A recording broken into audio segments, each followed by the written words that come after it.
The silver ships appeared in Earth's sky on a Tuesday morning, drifting silently above the clouds like metal whales swimming through an ocean of blue. Commander Thex stood on the bridge of the lead vessel, his three eyes studying the planet below through the massive viewing screen. His pale green skin rippled with satisfaction as data streams flowed across his console. "Look at them," he said to his second-in-command Vex. "So predictable. So simple." Down on Earth's surface, humans moved in neat patterns. They walked in straight lines along concrete paths. They gathered in large buildings, sitting quietly for hours. Their young clustered together in groups, supervised by just one or two adults. Nobody carried visible weapons. Nobody wore armor. The cities had no walls, no defense towers, no military checkpoints. "They live like prey animals," observed Vex, watching a group of humans standing patiently in a line outside a building. "They queue up without being forced. They follow rules without guards watching them." Commander Thex nodded, his confidence growing. The Vorthan Empire had conquered 47 worlds in the past century. Most required bloody battles lasting months or years. Some species fought until their last breath, preferring death to surrender. Others tried to hide in deep caves or flee to distant moons. But occasionally, very occasionally, they found worlds like this one. Soft worlds. Comfortable worlds. Worlds where the inhabitants had grown lazy and weak from too much peace. "Sir," reported the tactical officer from her station. "Initial scans show no planetary defense systems. No orbital weapons. No military satellites. Their largest armed forces appear to be ceremonial guards at government buildings." The bridge crew laughed at this. Ceremonial guards. As if war were just a parade or celebration. "Their technology is interesting," continued the officer, "but primitive by our standards. They still burn fossil fuels for energy. They use radio waves for communication. They haven't even established permanent colonies on their own moon." Commander Thex walked to the central display, where a detailed map of Earth rotated slowly. Green continents, blue oceans, white clouds. Beautiful and undefended. The perfect prize for the Empire. "See how they cluster in these enormous groups?" He pointed to the bright spots marking major cities. "Millions of them packed together with no escape routes. They've made themselves sitting targets. When we announce our arrival, they'll have nowhere to run." His aide, a young officer named Kex, pulled up population data. "Preliminary estimates suggest 8 billion individuals, sir. Most are concentrated in these urban centers. But look at this. Many live in small, isolated communities scattered across the rural areas. We could easily start with one of those." "Excellent thinking," Thex approved. "We'll begin with a minor settlement. Somewhere quiet and peaceful. Once we demonstrate our authority over a small group, word will spread. The larger populations will surrender without resistance rather than face our might." The tactical display zoomed in on a particularly promising target. A small town nestled in green hills, far from any major cities. White houses with colorful gardens. Tree-lined streets. A perfect example of human weakness and complacency. "Millbrook," Kex read from the database. "Population, 3,412. Primary industries, agriculture and small manufacturing. No military installations within 50 kilometers. No strategic importance whatsoever." "Perfect," Thex decided. "The humans there probably haven't seen violence in generations. They'll welcome us as liberators, grateful for the chance to join our civilized empire." As the Vorthan fleet adjusted course toward the small town, Commander Thex reviewed the standard occupation protocols on his personal tablet. First, demonstrate superior technology through a dramatic arrival. Second, gather the local population in a central location. Third, explain the benefits of joining the Empire. Fourth, begin processing and categorization of the new subjects. It had worked on dozens of worlds. The soft species always followed the same pattern. Initial confusion, then gradual acceptance, then eager cooperation as they realized how much better their lives would be under Vorthan rule. "Sir, we're receiving transmissions from the surface," reported the communications officer. "Multiple sources. They appear to be discussing our arrival on their primitive broadcast networks." "Put it on speakers," Thex ordered. The bridge filled with human voices speaking in various languages. The translation systems worked quickly to convert the sounds into understandable words. "Unidentified aircraft hovering over the Pacific. Government officials urge calm while they investigate. No hostile actions detected at this time. Residents are advised to continue normal activities." Thex smiled broadly.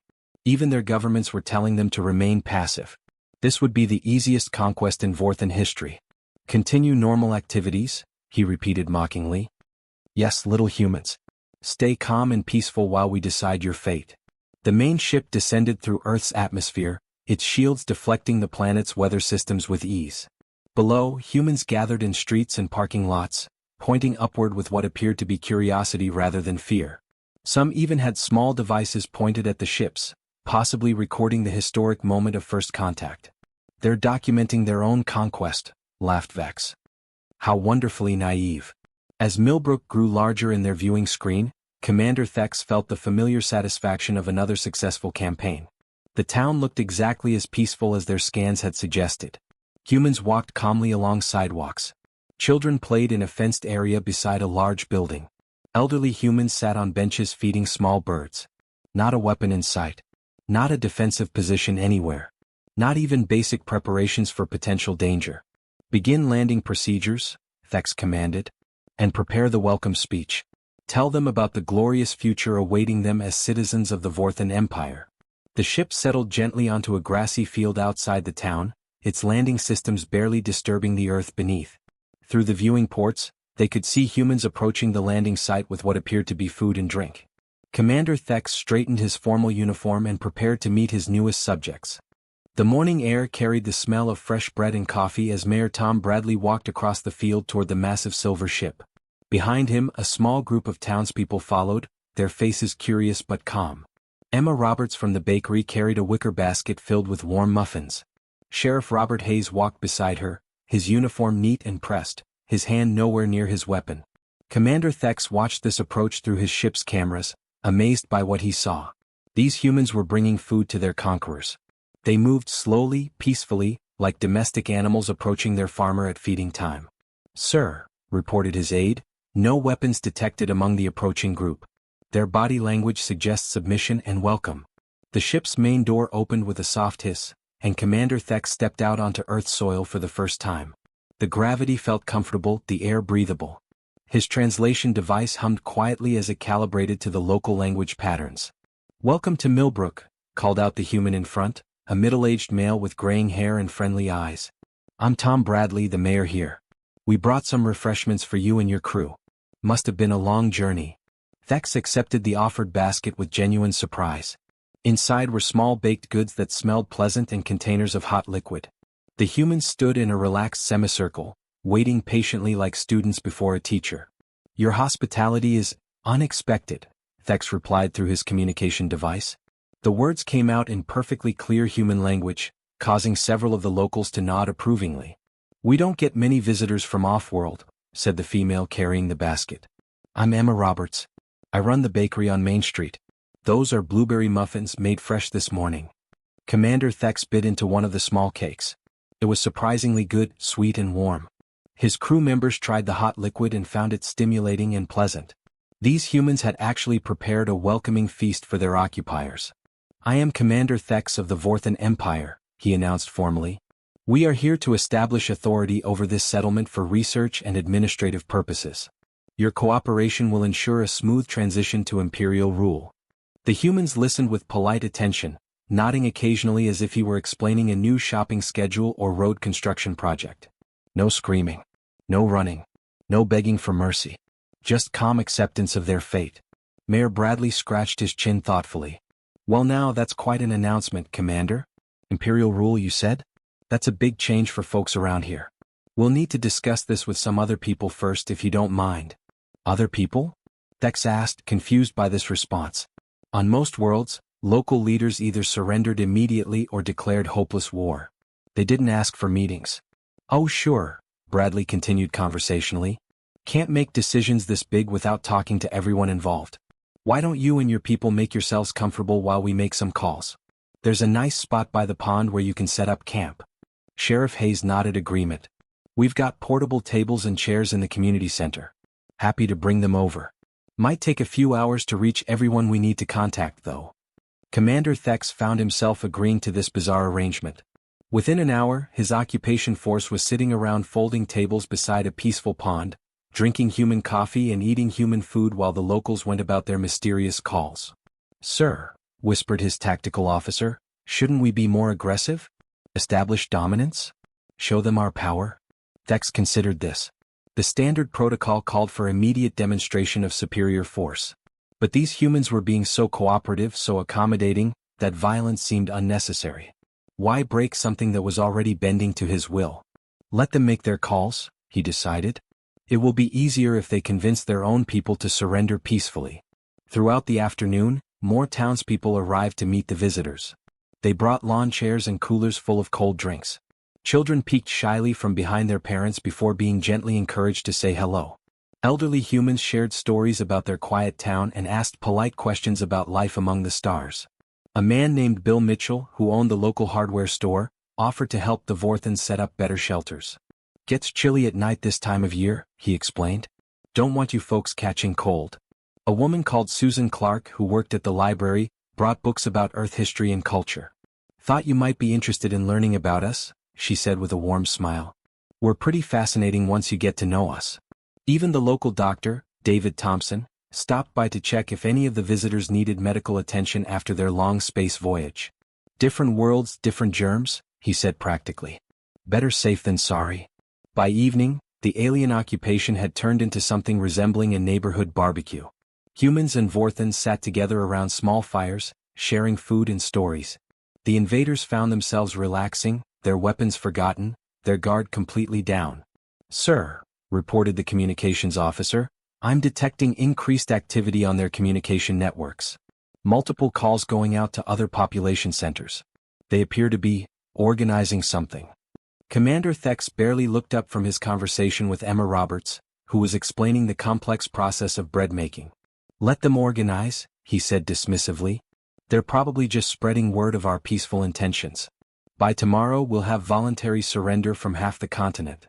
As night fell over Millbrook, the Vorthan commander felt more confident than ever. These humans were exactly what they appeared to be, a gentle, civilized people who preferred cooperation to conflict. The conquest of Earth would be the easiest victory in Imperial history. He had no idea that the calls being made by Mayor Bradley and his citizens had nothing to do with surrender arrangements. The morning sun cast long shadows across Millbrook's town square as Commander Thex began implementing the Vorthan Empire's standard integration protocols. His soldiers, refreshed after a pleasant night camping by the pond, moved efficiently through the town, setting up processing stations and identification checkpoints. Attention, citizens of Millbrook, Thex announced through his amplified communication device. Please gather in the central square for registration and housing assignments. This is a routine procedure for your protection and organization. The humans complied with their usual quiet cooperation, forming orderly lines without complaint. Mothers carried young children. Elderly couples walked slowly but steadily toward the gathering point. Teenagers helped their neighbors with heavy bags. Everything proceeded exactly as Thex had predicted. The processing went smoothly until Thex explained the next phase of integration. For security and efficiency during the transition period, he announced to the assembled crowd, family units will be housed in separate facilities. Adults in Processing Center A, children in Educational Facility B, elderly individuals in Care Center C. This temporary arrangement ensures proper categorization and training. For the first time since landing, Thex noticed a change in the humans' behavior. The relaxed conversation stopped. Parents moved closer to their children. The friendly smiles faded from many faces. From the crowd stepped Kate Wilson, the elementary school teacher who had helped serve breakfast to the Vorthan crew that morning. She was a small woman with kind eyes and graying brown hair, the sort of person who spent her days helping children learn to read and tying their shoelaces. She walked forward with calm determination. Excuse me, Commander Thex, she said politely, her voice carrying clearly across the square. I'm afraid that arrangement won't work for us. The alien commander looked down at this tiny human with amusement. After yesterday's cooperation, he had expected the locals to accept any reasonable administrative requirement. I understand change can be difficult, he replied patiently. But these protocols are necessary for proper integration into the Empire. They are not negotiable. Kate nodded as if considering his words carefully. Then she smiled, the same patient expression she used when explaining to stubborn students why they couldn't run in the hallways or eat glue during art class. Oh, I understand what you're trying to do, she said calmly. But you see, I've already made some calls and my friends should be arriving soon. I think once you meet them, we'll be able to work out a much better arrangement for everyone. Commander Thex glanced around the peaceful town square, seeing the same quiet countryside that had convinced him this would be an easy occupation. A few vehicles moved along the distant roads, but nothing that suggested organized resistance. Perhaps this teacher had contacted other local leaders from neighboring towns. Rural humans probably had simple communication networks for coordinating farming activities or social events. "Your friends are welcome to observe our procedures," he replied dismissively. "If they wish to discuss terms of integration, I will be happy to explain the benefits of joining our civilization." Kate's smile remained unchanged, but something shifted in her expression. Her eyes grew cooler, more focused. The change reminded Thex uncomfortably of the hunting cats on his home world, the way they looked just before pouncing on unsuspecting prey. "Oh, they're not coming to observe," she said quietly, her voice carrying an edge that made several Vorthan soldiers instinctively reach for their weapons. "And they're definitely not here to discuss terms of integration." "Then what are they coming for?" Thex asked, though he was beginning to suspect he wouldn't like the answer. Kate's smile grew wider, but it wasn't the warm, friendly expression she had worn while serving coffee and muffins. This smile showed teeth. "They're coming to collect their people," she said simply. Before Commander Thex could respond, the rumble of engines echoed across the valley. Not the quiet hum of civilian vehicles, but the deep, purposeful growl of heavy machinery. On the horizon, dust clouds marked the approach of multiple convoys moving at high speed. Mayor Bradley stepped up beside Kate, his earlier friendliness replaced by something harder and more determined. "Commander," he said formally, "I think you should know that Kate here used to teach school before she retired. But on weekends she runs the local shooting club. Has for 20 years. Sheriff Hayes joined them, his hand now resting casually on his sidearm. And Kate's brother James is driving the lead vehicle in that convoy. He's been looking forward to meeting you." More townspeople began moving through the crowd, their positions shifting subtly but purposefully. The elderly man who had shared stories about local history the night before now stood with military bearing. The friendly bakery owner had produced a radio and was speaking in short, coded phrases. The doctor who had offered medical assistance was checking what looked like tactical gear from his medical bag. "You see, Commander," Kate continued conversationally, "yesterday was very pleasant. We enjoyed meeting you and your crew. But this morning when you started talking about separating families, well..." She shrugged apologetically. "That's when you crossed a line we don't allow anyone to cross." The rumbling grew louder. Through his tactical scope, Commander Thex could see the approaching vehicles more clearly now.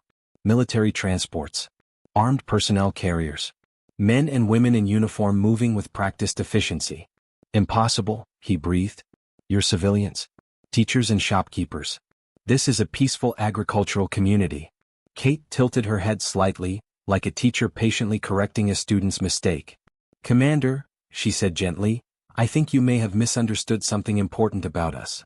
The first military vehicle crested the hill overlooking Millbrook, and Commander Thex realized with growing horror that his easy conquest had just become something else entirely.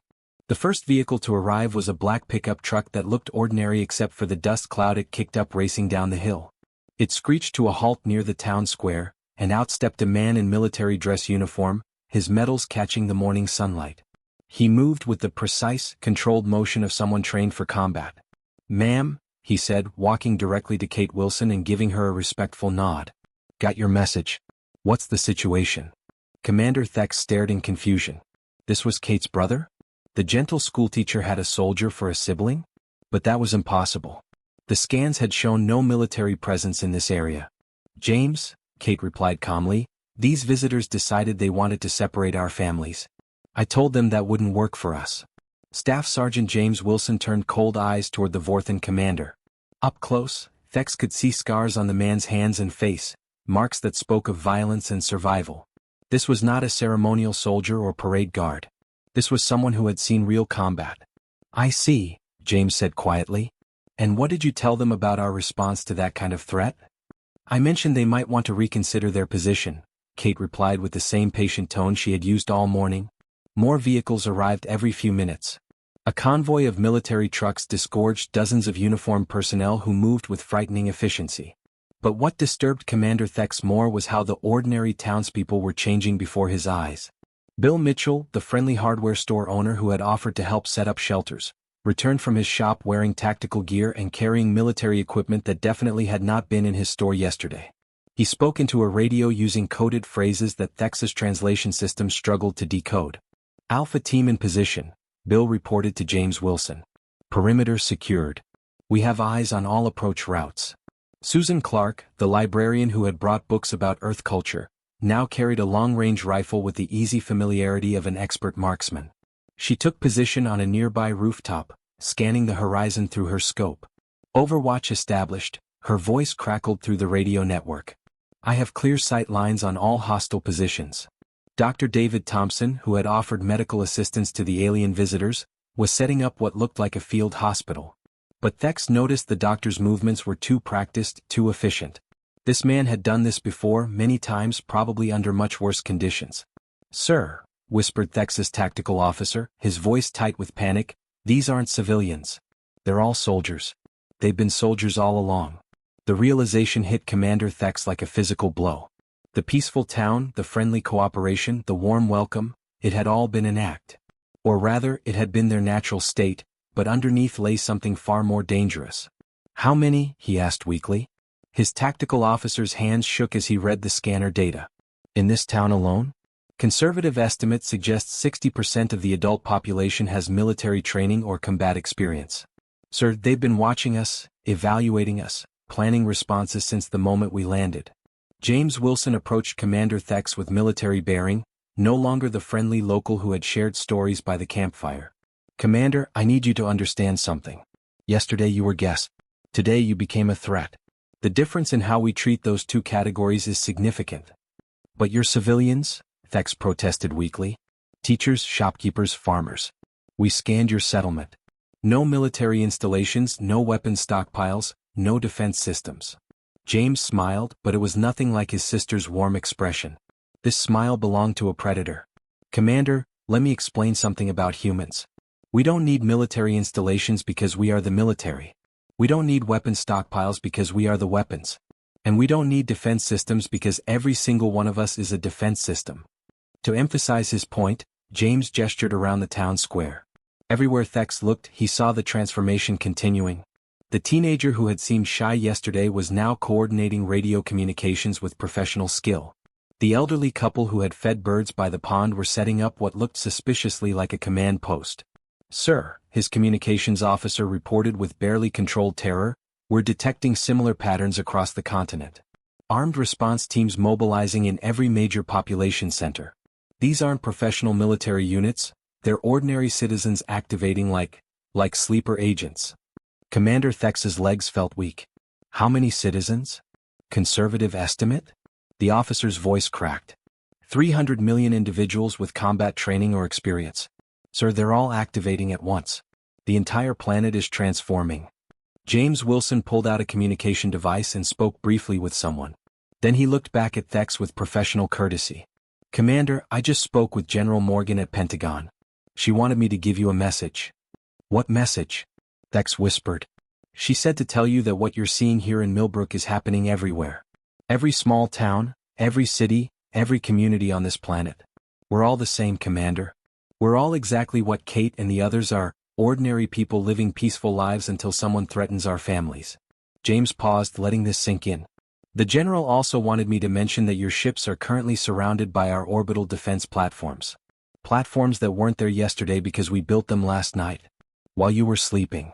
Commander Thex looked up at the sky with dawning horror, realizing that his easy conquest had become a trap, and his hunting expedition had made him the prey. Commander Thex sat in his command chair, staring at the data streaming across his screens with growing horror. What had started as routine reconnaissance of a peaceful planet had become a nightmare that challenged everything he thought he knew about warfare and civilization. Sir, his intelligence officer reported with a trembling voice, I've accessed their historical databases. You need to see this. The main screen filled with images from Earth's past. Battlefields stretching beyond the horizon. Cities reduced to rubble. Weapons that could destroy entire continents. But what disturbed Thex most wasn't the destruction, it was the numbers. They've been fighting continuously for over 5,000 years, the officer continued. Not occasional conflicts, sir. Constant warfare. Every generation, every decade, sometimes every year. They've never stopped. Thex watched footage of human soldiers in different time periods. Ancient warriors with metal swords, medieval knights in armor, soldiers with primitive guns, modern armies with advanced weapons. The faces changed, the tools evolved, but the expression in their eyes remained the same, the cold, calculating look of born predators. "Sir, look at this," another officer called out. "They're casualty numbers from something they call World War II. 70 million dead. 70 million. And they call it their good war, because they were fighting each other instead of someone else." The screen showed grainy black and white footage of massive armies, thousands of aircraft darkening the sky, naval battles spanning entire oceans. Entire continents had been turned into battlefields. Cities had been bombed until nothing remained but ash. "They did this to themselves," Thex whispered. "Their own species." "It gets worse, sir," the intelligence officer continued. "After that war ended, they immediately began preparing for the next one.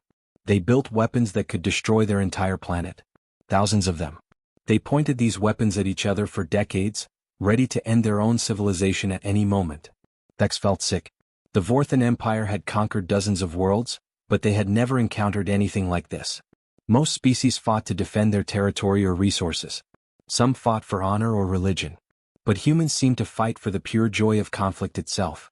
"Sir, incoming transmission from the surface," his communications officer announced.